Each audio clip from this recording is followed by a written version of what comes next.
fazem parte. Nós não podemos ter uma sociedade de elites. Nós não conseguimos ter uma sociedade apenas de pequenos lixos.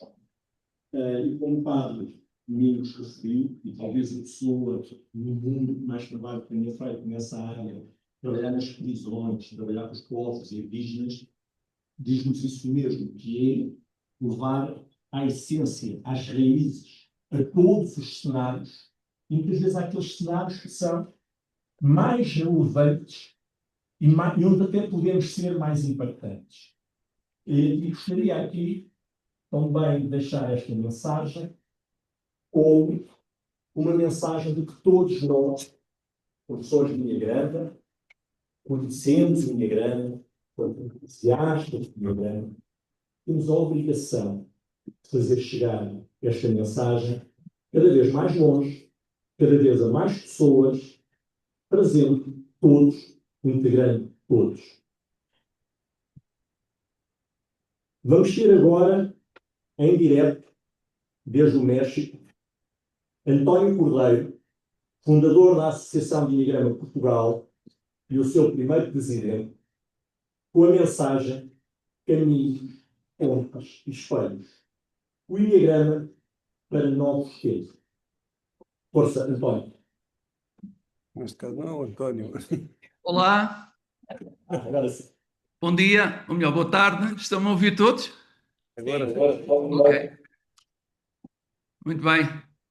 Pois é uma alegria imensa estar aqui e estou grato pelo convite e pela oportunidade de poder deixar algumas palavras neste magnífico congresso de Enneagrama e sobre um tema tão atual, o Enneagrama para novos tempos. Bom, a nossa associação, de certo modo, ela teve um início agitado. E isso até foi bom, porque lhe deu energia, uma energia essencial para avançar nas oitavas seguintes. E o que eram apenas tons e notas dispersas passou a melodia. Hoje é uma bela sinfonia, com uma orquestra muito afinada e até poderei dizer bem dirigida aí pela batuta do maestro presidente Ricardo. Bom, este encontro na Casa das Histórias, e eu acredito que nada é por acaso, acredito mesmo, este encontro eu vejo como uma sinfonia enneagrâmica inspirada na pintura intensa, nessa pintura expressiva da Paula Rego, que mistura o real, o fantástico, o grotesco e a ternura de cada um de nós, e que o Enneagrama também nos mostra e põe a nu, por vezes, até muitas vezes, põe a nu de forma muito crua. Bom, eu quando avancei, primeiro em 2011 e depois mais diretamente em 2012, rapidamente percebi que tinha em primeiro lugar de colocar Portugal no mapa internacional do Enneagrama.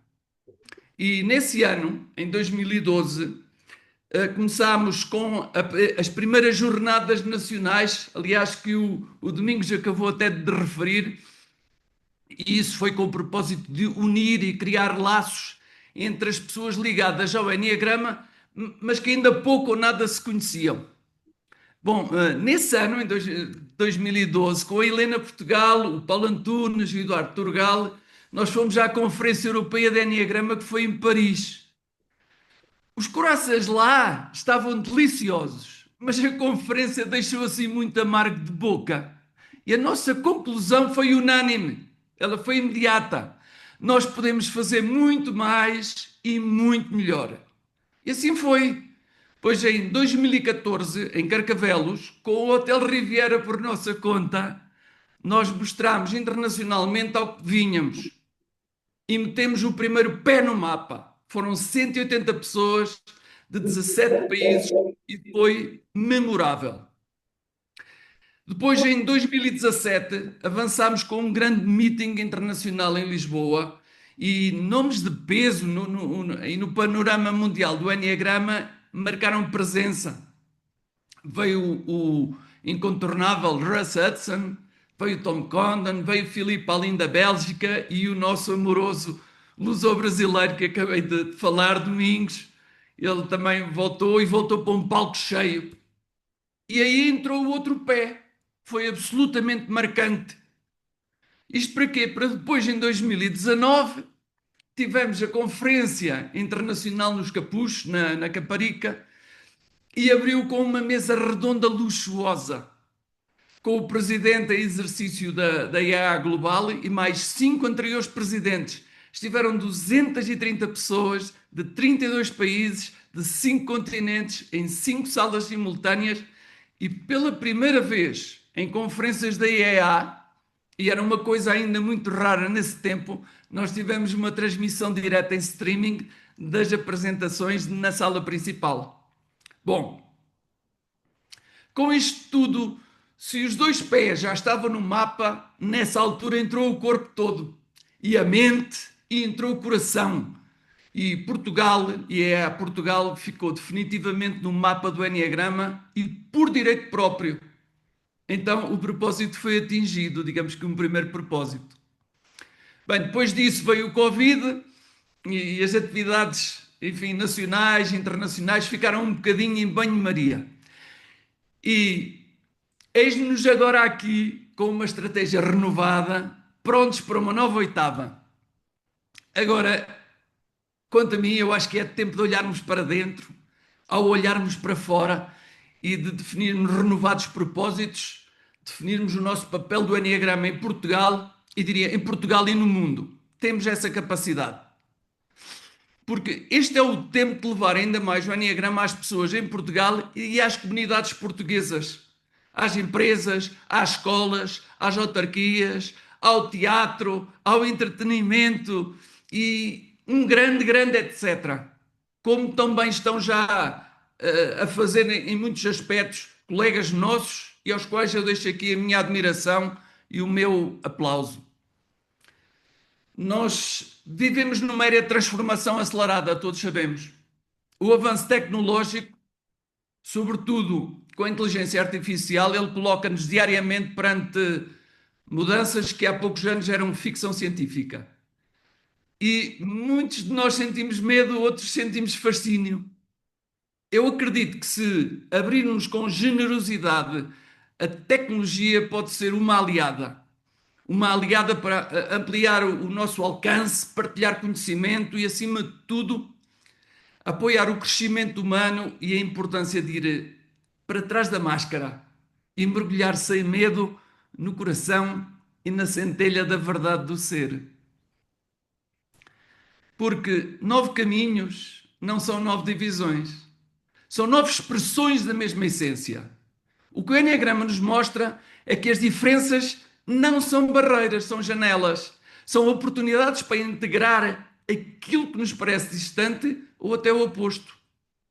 E quando deixamos de olhar para o outro como uma ameaça, ou deixamos de olhá-lo com julgamento, olhá-lo ou olhá-la com julgamento, nós começamos a vê-los como espelhos.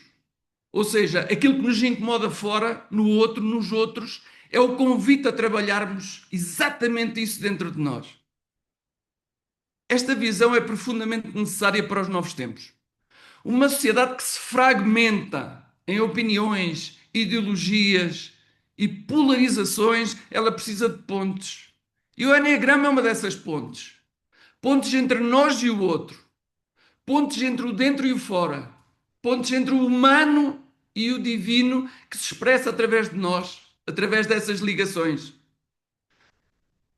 Eu imagino um futuro onde as empresas, além dos algoritmos para decidir, usam também sabedorias e caminhos para cultivar equipas humanas mais conscientes, mais compassivas. Eu imagino famílias que não se limitam a reagir aos padrões de sempre, mas que aprendem a ver-se nos olhos uns dos outros com maior compreensão e maior aceitação das diferenças.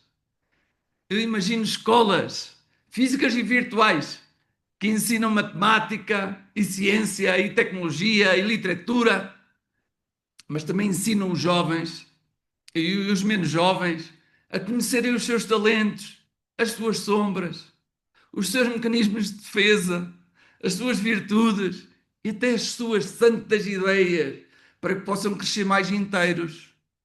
E esse futuro não começa amanhã. Ele começa aqui, começa agora em cada um de nós que estuda, pratica e vive o Enneagrama, não como uma ferramenta de rótulos, mas sim como um caminho que nos liberta e que nos une, um caminho de milagres.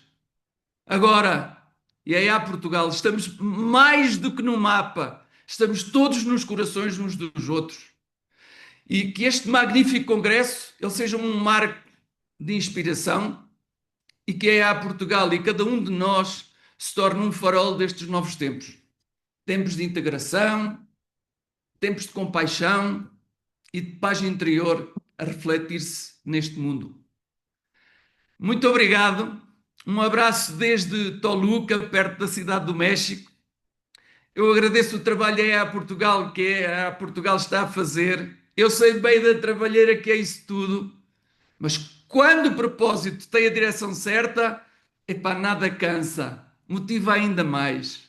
Obrigado e a minha saudação a todos vocês aí e votos de uma continuação de um soberbo congresso.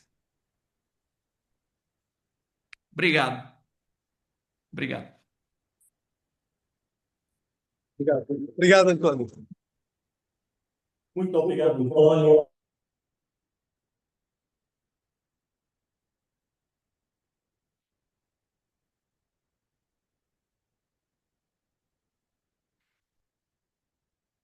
São o espelho onde o nosso tipo se revela. Para nos ajudar a compreender as estratégias inconscientes que emergem nas nossas relações, recebemos Ana Sousa, que nos traz uma nova humanidade nos relacionamentos, estratégias inconscientes